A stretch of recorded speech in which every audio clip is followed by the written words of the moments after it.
نحمده ونصلي ونسلم على رسوله الكريم اما بعد۔ بزرگان محترم اور میرے عزیز دوستوں اور بھائیوں، اس کائنات کی ہر چیز اللہ تبارک و تعالیٰ کی مخلوق ہے۔ اللہ جل جلالہ کی رضامندی حاصل کرنے کی طلبگار ہے۔ مخلوقات دو قسم کی ہیں۔ ایک قسم کی مخلوق وہ ہے جسے اللہ کی رضامندی خود بخود حاصل ہوتی رہتی ہے۔ اللہ نے اسے ایک خاص قسم کا کام سپرد کیا ہوا ہے، وہ مخلوق اس کام کو کرتی رہتی ہے۔ کام کرنے یا نہ کرنے کا اس کے پاس اختیار ہی نہیں ہے، اس نے ہر حال میں اپنا کام کرنا ہے، اور اللہ نے اس کے ذمے جو کام لگایا ہے، جب ہر حال میں اس نے وہ کام کرنا ہے تو اللہ کی رضامندی بھی اسی کے ساتھ ہوگی۔ دنیا میں انسان کے علاوہ جتنی مخلوقات آپ کو نظر آتی ہیں وہ اسی قسم سے تعلق رکھتی ہیں کہ ان کے پاس کام کرنے اور نہ کرنے میں اختیار نہیں ہے۔ اللہ نے ان کی ذمے جو بھی کام لگایا ہے وہ چاہیں یا نہ چاہیں انہیں وہ کام کرنا ہی پڑتا ہے۔ سورج کی ذمے اللہ نے ایک ذمہ داری لگا رکھی ہے، وہ طلوع ہوتا ہے، غروب ہوتا ہے، اپنا چکر پورا کرتا ہے، اپنے پروردگار کے سامنے سجدہ ریز ہوتا ہے، اپنے ایک مخصوص مدار میں گردش کرتا ہے۔ انسانیت کی جو خدمت اللہ نے اس کے ذمے لگا رکھی ہے وہ اسے انجام دیتا ہے اور دیتا رہے گا۔ اس کا یہ سفر جاری رہے گا جب تک اللہ تبارک و تعالیٰ کی مشیت ہوگی، اور جب اللہ کی مشیت نہیں ہوگی تو سورج مشرق سے طلوع ہونے کے بجائے مغرب سے طلوع ہو جائے گا، اور اس کے بعد یہ نظام ختم ہو جائے گا۔ تو سورج اپنا یہ کام کر رہا ہے، اور کام کرنے کی وجہ سے اللہ کی رضامندی اس کے ساتھ ہے، اس کو حاصل ہے۔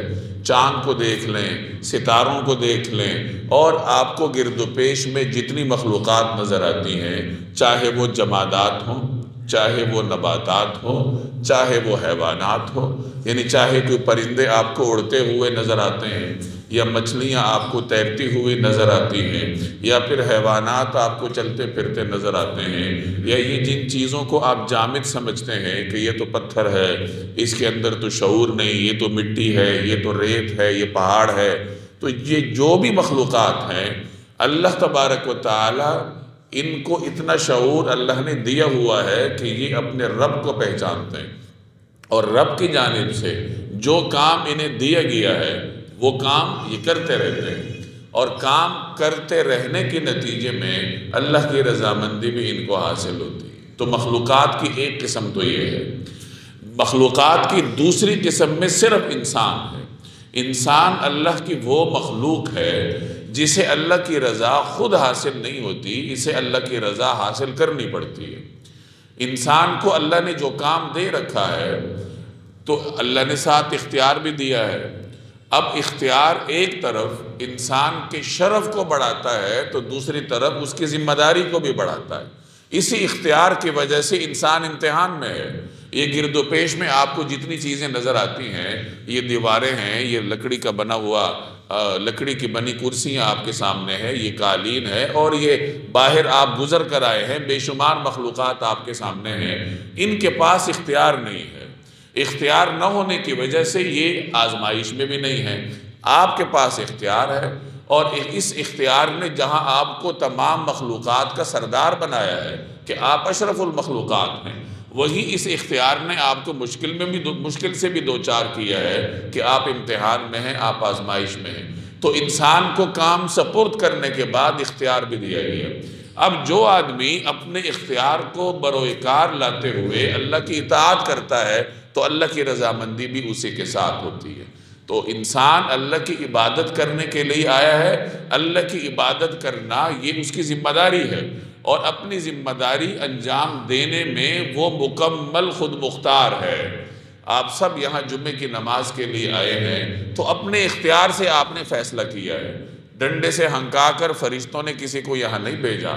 کتنے سارے انسان ہیں جو نہیں آئے، دیر سے آئیں گے یا سرے سے نہیں آئیں گے یا اپنے کاموں میں لگے رہیں گے۔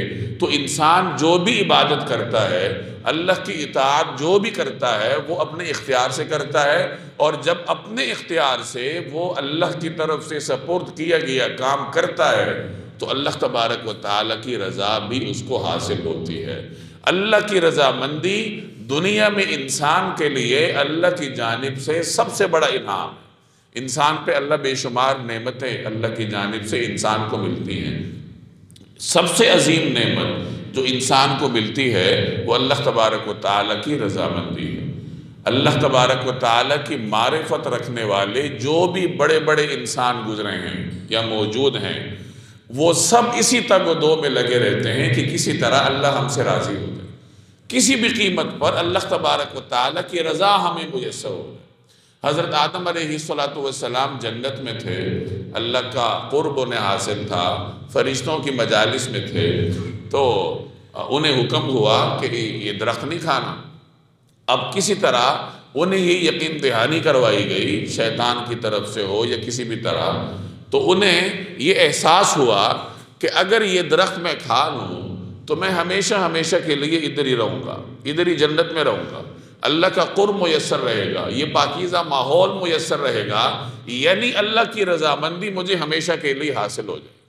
تو اللہ کی رضامندی کے حصول کے لیے سیدنا آدم علیہ السلام نے وہ پھل کھا لیے، اور اس کے بعد پھر اللہ نے انہیں نیچے اتارا۔ اللہ تبارک و تعالیٰ کی مشیت یہی تھی۔ تو آدم علیہ السلام کو بھی اگر کوئی چیز درکار تھی تو وہ اللہ تبارک و تعالیٰ کی رضامندی تھی۔ میں نے عرض کیا کہ اللہ کی معرفت جس شخص کو نصیب ہو جائے تو پھر اس کے دن رات کا ایک ہی مقصد ہوتا ہے کہ کسی طریقے سے میرا اللہ مجھ سے راضی ہو جائے۔ اور اللہ کی معرفت سب سے زیادہ کس کو حاصل ہوتی ہے؟ حضرات انبیاء علیہ السلام کو حاصل ہوتی ہے، کہ وہ اس روئے زمین پر اللہ کے نمائندے ہوتے ہیں، اللہ کا پیغام لوگوں کو پہنچاتے ہیں۔ حضرت موسیٰ علیہ السلام کو حکم ہوا کہ اپنی قوم بنی اسرائیل کو فرعون کی غلامی سے نجات دلاؤ۔ غلامی سے نجات دلانے کی ایک ہی صورت تھی کہ قوم کو مصر سے نکال کے اپنے اصل وطن شام کی طرف لے جایا جاتا۔ موسیٰ علیہ السلام نے فرعون سے جا کے مطالبہ کیا، انرسل معنا بنی اسرائیل، کہ یہ بنی اسرائیل کو میرے ساتھ بھیجو۔ فرعون نے نہیں بھیجا، وہ باغی تھا، متکبر تھا۔ تو موسیٰ علیہ السلام کسی موقع پر اپنی قوم کو لے کے وہاں سے نکلے۔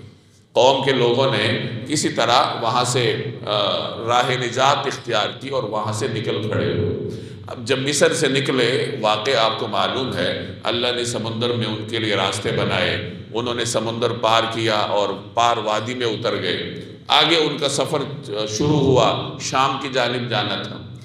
تو قوم کے لوگوں نے موسیٰ علیہ السلام سے مطالبہ کیا کہ ہمیں اللہ کی جانب سے کوئی قانون لا دیجیے، ہمارے پاس کوئی قانون تو ہو تاکہ ہم اس کے مطابق عمل کریں، آپ کی تعلیمات ہمارے پاس ہو تاکہ ہم اس پر چلیں۔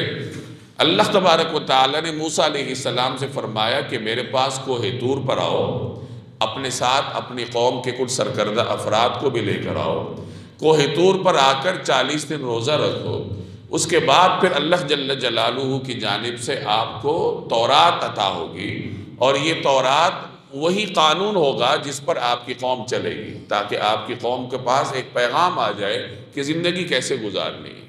تو حکم ہوا کہ میرے پاس کوہ طور پر آؤ اور اپنے ساتھ اپنی قوم کے سرکردہ افراد کو بھی لاؤ، قوم کے لوگوں کو بھی ساتھ لانے کا حکم تھا۔ تو موسیٰ علیہ السلام نے کیا کیا؟ انہیں ذرا جلدی تھی کہ میں اللہ کے پاس جلدی پہنچ جاؤں، تو انہوں نے اپنی قوم کے اوپر ہارون علیہ السلام اپنے بھائی کو خلیفہ مقرر کیا اور خود جلدی روانہ ہوئے۔ ظاہر ہے جب قافلہ سفر کرتا ہے تو 2-4 دن زیادہ لگتے ہیں، تنہا آدمی ذرا جلدی سے منزل طے کر لیتا ہے، مسافت طے کر لیتا ہے۔ تو موسیٰ علیہ السلام نے انہیں اپنے پیچھے آنے کا حکم دے کر خود جلدی سے روانہ ہوئے، کوہ طور پہ اللہ کی بارگاہ میں پہنچے۔ جب اکیلے پہنچے تو اللہ تبارک و تعالیٰ نے ان سے پوچھا کہ ما اعجلک عن قومک یا موسیٰ، کہ اے موسیٰ تم نے جلدی کیوں کی؟ یعنی تم نے تو قوم کے ساتھ آنا تھا، تو قوم کو پیچھے چھوڑ کر تم نے یہاں آنے میں جلدی کیوں کی؟ تو موسیٰ علیہ السلام نے عرض کیا کہ ہم اولائی علی اثری، کہ اے پروردگار وہ میرے پیچھے آ رہے ہیں، ابھی آیا ہی چاہتے ہیں، اور اپنے جلدی آنے کی وجہ عرض کرتے ہوئے عرض گزار ہوئے کہ وَعَجِلْتُ إِلَيْكَ رَبِّ لِتَرْضَى، کہ اے پروردگار میں آپ کے پاس جلدی میں اس لیے حاضر ہوا ہوں تاکہ آپ مجھ سے راضی ہو جائیں۔ یعنی میں آپ کی رضامندی کے حصول کی خاطر جلدی آیا ہوں. میں نے جلدی اس لیے کی ہے تاکہ آپ کی رضا مجھے جلدی مل جائے، آپ کے حکم پہ جلدی عمل ہو جائے کہ آپ نے مجھے بلایا ہے تو میں جلدی حاضر ہو جاؤں، اور جو روزہ رکھنے کا حکم ہے وہ جلدی پورا ہو جائے اور آپ کی رضامندی مجھے مل جائے. تو یہ جملہ سنانے کے لیے میں نے واقعہ سنایا کہ حضرت موسیٰ علیہ السلام کی یہ جد و جہد، یہ تمام تر تگ و دو کس لیے تھی؟ اللہ جل جلالہ کی رضامندی حاصل کرنے کے لیے. حضرت سلیمان علیہ السلام سے آپ واقف ہیں، اللہ نے ان پر نبوت اور بادشاہت دونوں کو جمع کیا تھا. ایک طرف اللہ نے انہیں عظیم سلطنت عطا کی تھی، اور دوسری طرف اللہ کے جلیل القدر پیغمبر تھے، اور ایک جلیل القدر پیغمبر حضرت داؤد علیہ السلام کے صاحبزادے تھے. اتنی نعمتیں اللہ نے انہیں عطا کی تھی.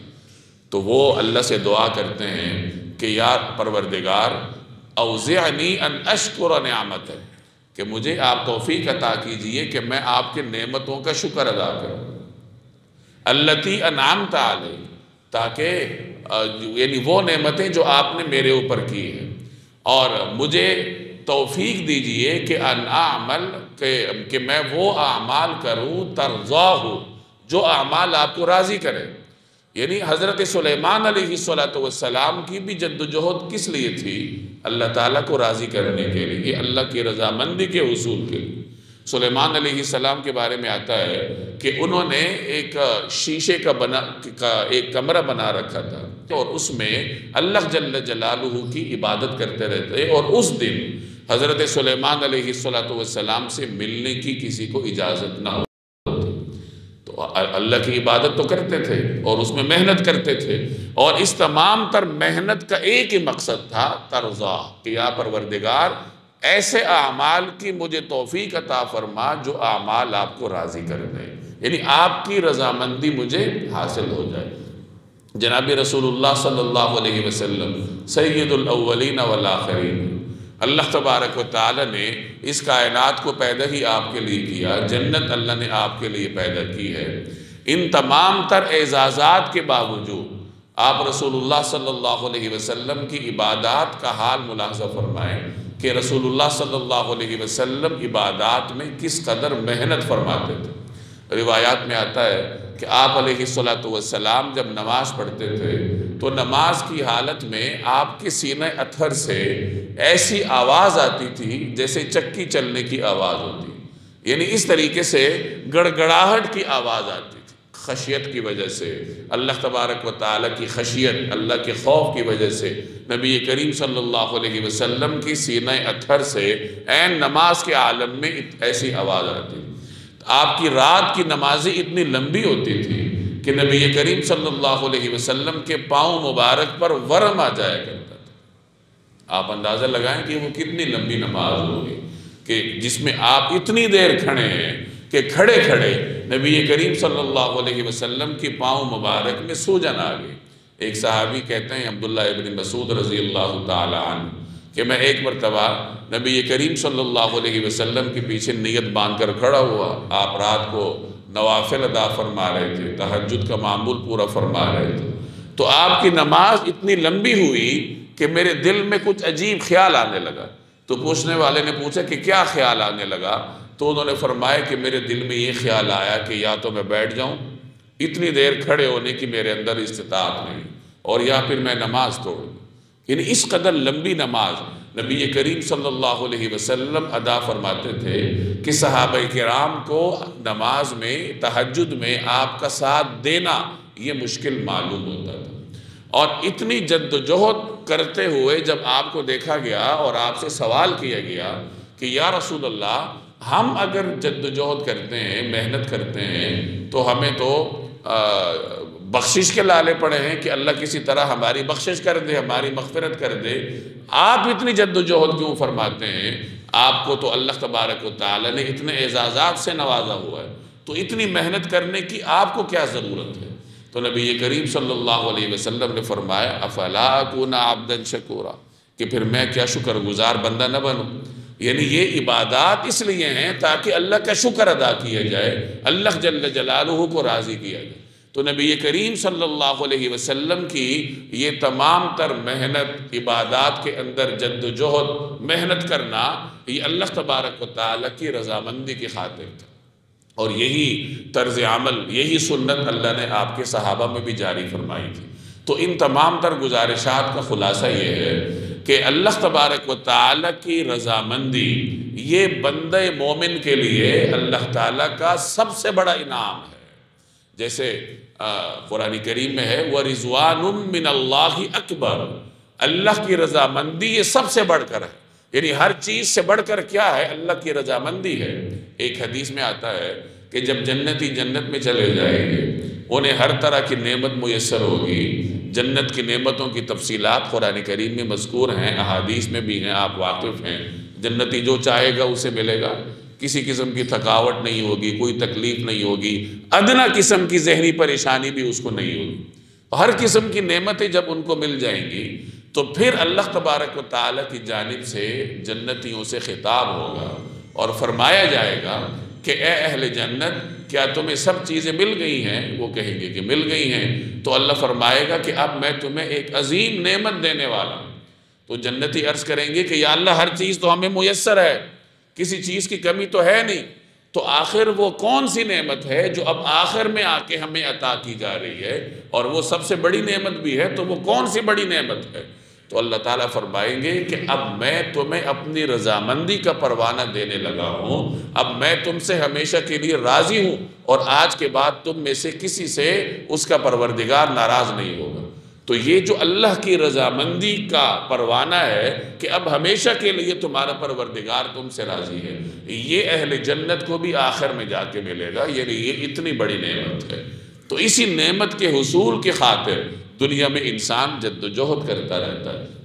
صحابہ کرام رضوان اللہ تعالی علیہم اجمعین یہ وہ قیمتی شخصیات ہیں کہ جس کام کے لیے ہم زندگی بھر جد و جہد کرتے ہیں، یعنی اللہ کی رضا، اور اگر کوئی آدمی جنت میں داخل ہو بھی جائے، اللہ اسے اعزاز بخش دے، تو اسے اللہ کی رضا جنت میں سب سے آخر میں ملے گی۔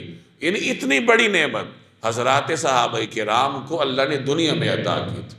قرآن کریم میں ان کے لیے اعلان ہو گیا تھا رضی اللہ عنہ، کہ اللہ تبارک و تعالی ان سے راضی ہو گیا۔ تمام صحابہ کرام کے بارے میں اللہ جل جلالہ نے اعلان فرما دیا کہ ان کا رب ان سے راضی ہے۔ اب جو تفصیل میں نے عرض کی اس کے تناظر میں آپ اس آیت پر غور کریں تو آپ کو احساس ہوگا کہ صحابہ کرام کے لیے اللہ کا کتنا بڑا انعام تھا کہ امت کے سب سے بڑے جنتی کو بھی جو انعام سب سے آخر میں ملے گا، وہ بھی جنت میں جا کے صحابہ کرام کو وہ انعام اللہ تبارک و تعالی نے دنیا میں دے رکھا۔ تو صحابہ کرام کو مجموعی طور پر دیا تھا، اور حضرت ابوبکر صدیق رضی اللہ تعالی عنہ کا یہ اعزاز تھا کہ اللہ جل جلالہ نے الگ سے ان کے لیے اعلان فرمایا۔ ایک روایات میں آتا ہے کہ جب حضرت ابوبکر صدیق رضی اللہ تعالی عنہ نے حضرت بلال رضی اللہ تعالی عنہ کو خریدا، ابوبکر صدیق کو اللہ نے بے تحاشا مال عطا کیا ہوا تھا، مکہ کے بڑے بڑے نامور تاجروں میں ان کا شمار تھا، اور انہوں نے اسلام قبول کرنے کے بعد اپنی تمام تر دولت نبی کریم صلی اللہ علیہ وسلم کے قدموں پر نچھاور کر دی، اسلام کی تبلیغ کے لیے وقف کر دی۔ تو غلاموں کو خریدتے تھے۔ اس زمانے میں اکثر جو نئے نئے مسلمان ہونے والے تھے وہ غلام تھے، مجبور طبقہ تھا جن پر قریش کے لوگ ظلم کرتے تھے۔ ابوبکر صدیق مال خرچ کر کر کے غلاموں کو آزاد کرواتے، مالک کو پیسے دیتے تھے کہ یہ پیسے لے لو اور اس مسکین کی جان چھوڑ دو، اس کو آزاد کر کے اپنے پاس لے آتے، پھر آزاد کر دیتے کہ آج سے تم آزاد ہو، آزاد حیثیت سے زندگی بسر کرو۔ تو اسی طرح جب وہ غلام خریدتے گئے، حضرت بلال کو انہوں نے خریدا تو لوگوں میں چیمگوئیاں شروع ہوئیں کہ انہوں نے آخر کیوں خریدا ہے، کیا مقصد ہے؟ کیونکہ عام جو لوگ تھے، قریش تھے، سرمایہ دار تھے، ان کی سوچ وہی تھی جو ایک سرمایہ دار کی ہوتی ہے کہ ایک سرمایہ دار دولت کیوں خرچ کرے گا؟ اپنے مفاد کے لیے کرے گا نا، یا تو دولت میں اضافے کے لیے کرے گا، یا کسی نے اس پہ کوئی احسان کیا تو اس کا جواب اس کو دے گا۔ الغرض وہ دولت جب بھی خرچ کرے گا اپنے مفاد کے لیے کرے گا۔ تو وہ دیکھتے تھے کہ ابوبکر صدیق ہے، دولت خرچ کیے جا رہا ہے، غلام خرید رہا ہے، بلال کو اس نے خریدا ہے، کیا بلال کا اس کے اوپر کوئی احسان تھا ماضی میں جو یہ چکا رہے ہیں؟ آخر کیوں انہوں نے خریدا ہے؟ تو اللہ تبارک و تعالیٰ نے اس پہ آیات نازل کی کہ الذی یؤتی مالہ یتزکا، کہ میرا وہ بندہ جو مال خرچ کرتا ہے، مال دیتا ہے، اس لیے دیتا ہے تاکہ وہ پاک ہو جائے، یعنی اللہ کے ہاں وہ پاک ہو جائے۔ وَمَا لِأَحَدٍ عِنْدَهُ مِن نِعْمَةٍ تُجْزَىٰ، کسی کا اس کے اوپر کوئی احسان نہیں ہے جس کا بدلہ دیا جائے، یعنی یہ احسان کا بدلہ چکانے کے لیے کسی کو راضی نہیں کر رہے، بلکہ یہ کس لیے کر رہے ہیں؟ إِلَّا ابْتِغَاءَ وَجْهِ رَبِّكَ الْأَعْلَىٰ، کہ وہ اپنے پروردگار کی رضا حاصل کرنے کے لیے یہ کام کر رہے ہیں۔ اور آگے اللہ نے اعلان فرمایا وَلَسَوْفَ يَرْضَىٰ، اور ان کا پروردگار عنقریب ان سے راضی ہو جائے گا۔ یعنی یہ صدیق اکبر کی شان ہے کہ اللہ تبارک و تعالیٰ نے خصوصیت کے ساتھ قرآن کریم میں ان کے بارے میں فرما دیا کہ اللہ تعالیٰ کی رضامندی ان کو حاصل ہے۔ تو صحابہ کرام کو اللہ نے کیا شان عطا کی تھی کہ تمام صحابہ کے لیے اجمالی طور پر اعلان تھا کہ رضی اللہ عنہم، اللہ ان سے راضی ہے۔ اور سیدنا صدیق اکبر کے لیے اللہ نے الگ سے بھی اعلان فرمایا کہ اللہ تعالیٰ ان سے راضی ہو جائے۔ جناب رسول اللہ صلی اللہ علیہ وسلم کے لیے سورۃ الضحیٰ میں اللہ تبارک و تعالیٰ نے اعلان فرمایا وَلَسَوْفَ يُعْطِيكَ رَبُّكَ فَتَرْضَىٰ، کہ اے محبوب آپ کا پروردگار آپ کو اتنا عطا کرے گا کہ آپ کو راضی کر دے گا، کہ آپ پر اللہ نے بہت ساری نعمتیں کی ہیں، آپ کو سید الاولین والآخرین بنایا، آپ کو اللہ نے خاتم النبیین بنایا، آپ کو اللہ نے اپنا حبیب بنایا، مزید بھی اللہ تعالیٰ آپ کو اتنا کچھ عطا کرے گا کہ اللہ تبارک و تعالیٰ آپ کو راضی کر دے گا۔ تو بہرحال اللہ تبارک و تعالیٰ کی رضامندی کا حصول یہ ایک بندہ مومن کے لیے سب سے عظیم دولت ہے۔ اور جو بندہ مومن دنیا میں اللہ تبارک و تعالیٰ کی بندگی کرتا رہتا ہے، اپنے اوپر کچھ پابندیاں لگاتا ہے، تو وہ جب دنیا سے رخصت ہوتا ہے تو پھر فرشتوں کی جانب سے اس کے لیے خطاب ہوتا ہے یا ایتھا النفس المطمئنہ، اے نفس مطمئنہ کے مالک، یعنی اے وہ شخص جس نے اپنی خواہشات پر ایسا قابو پایا ہوا تھا کہ اپنے رب کی مرضی میں راضی تھا، دنیا میں محنت کر کے یہ مقام حاصل کیا تھا۔ تو جب تم نے دنیا میں محنت کی تھی، اب دنیا میں تم اس طرح جاؤ ارجعی الی ربک راضیۃ مرضیہ، کہ دنیا سے اس طرح جاؤ کہ تیرا رب تجھ سے راضی ہے اور تجھے بھی وہ راضی کرے گا، تو بھی اللہ سے راضی۔ یعنی بندہ مومن کو رضائے الہی کی خوشخبری دنیا سے جاتے ہوئے سنا دی جاتی ہے، اور اس کی تکمیل پھر جنت میں جا کے ہوتی ہے، جہاں اسے بتایا جاتا ہے تمام تر نعمتیں دینے کے بعد آخر میں اسے بتایا جاتا ہے کہ دیکھو اب رضائے الہی تمہیں ہمیشہ ہمیشہ کے لیے حاصل ہو گئی ہے، اب اللہ تم سے ایسا راضی ہے کہ اس کے بعد ناراضگی کا کوئی امکان نہیں، اب اللہ تم سے کبھی ناراض نہیں ہوا کہ تم ہمیشہ کے لیے اللہ کی رضا کو حاصل کرنے کے قابل ہو چکے ہو، تمہیں وہ مل چکی۔ تو انسان کی زندگی کا حاصل اور نچوڑ یہ ہے کہ اسے کسی طریقے سے اللہ تبارک و تعالیٰ کی رضامندی مل جائے۔ اب ظاہر ہے کہ اس کے لیے پھر کام بھی وہ کرنے پڑیں گے کہ جن سے اللہ راضی ہوتا ہے۔ میں نے صحابہ کرام کی مثال عرض کی کہ اللہ تعالیٰ نے انہیں دنیا میں خوشخبری دے دی تھی کہ اللہ تم سے راضی ہے۔ یہ خوشخبری کیوں ملی تھی؟ کیونکہ نہ تو وہ دین کے لیے اپنے مال کو دیکھتے تھے، نہ اپنی جان کو دیکھتے تھے۔ محنت انہوں نے اتنی کی کہ اپنی جان کو بھی پیچھے چھوڑا، اپنے مال کو بھی پیچھے چھوڑا، اپنے اہل و عیال کو بھی پیچھے چھوڑا، سامنے صرف رب کی رضا کو رکھا۔ ایک صحابی کے بارے میں آتا ہے، اعرابی تھا، یعنی دیہاتی تھا، وہ مسلمان ہوا اور اس نے ہجرت کی۔ نبی کریم صلی اللہ علیہ وسلم نے کسی غزوے کے موقع پہ اس کے لیے مال غنیمت میں حصہ رکھا، مال غنیمت ملا تو آپ نے ان کے لیے بھی حصہ رکھا۔ ان کے ساتھیوں سے کہا کہ یہ تمہارا حصہ ہے اور یہ حصہ اپنے اس ساتھی کے لیے رکھو جو یہاں نہیں ہے۔ وہ اس وقت کہیں گئے ہوئے تھے بکریاں چرانے کے لیے۔ اب جب وہ واپس آئے، دوستوں نے مال دیا تو اعرابی نے پوچھا کہ یہ کیا ہے؟ تو دوستوں نے کہا کہ یہ تو مال غنیمت کا حصہ ہے، نبی کریم صلی اللہ علیہ وسلم نے تمہارے لیے نکالا۔ اب وہ غریب آدمی تھا، بکریاں چراتا تھا، تو وہ آیا رسول اللہ صلی اللہ علیہ وسلم کے پاس اور عرض کرنے لگا کہ یا رسول اللہ، میرا مقصد یہ تو نہیں ہے، یعنی میں جو آپ کی غلامی میں آیا ہوں تو میرا مقصد کوئی مال حاصل کرنا نہیں ہے۔ تو رسول اللہ صلی اللہ علیہ وسلم نے پوچھا کہ تمہارا مقصد کیا ہے؟ تو اس نے کہا کہ میرا مقصد یہ ہے کہ مجھے یہاں تیر آ کے لگے، اللہ کی رضا میں، گلے کی طرف اس نے اشارہ کیا کہ میں اپنی جان اللہ کے راستے میں اس طرح قربان کروں کہ سیدھا گلے میں آ کے مجھے تیر لگے۔ تو حضور علیہ السلام نے فرمایا کہ اگر تم اللہ کی بارگاہ میں سچ بول رہے ہو تو اللہ بھی تمہارے ساتھ سچا معاملہ کرے۔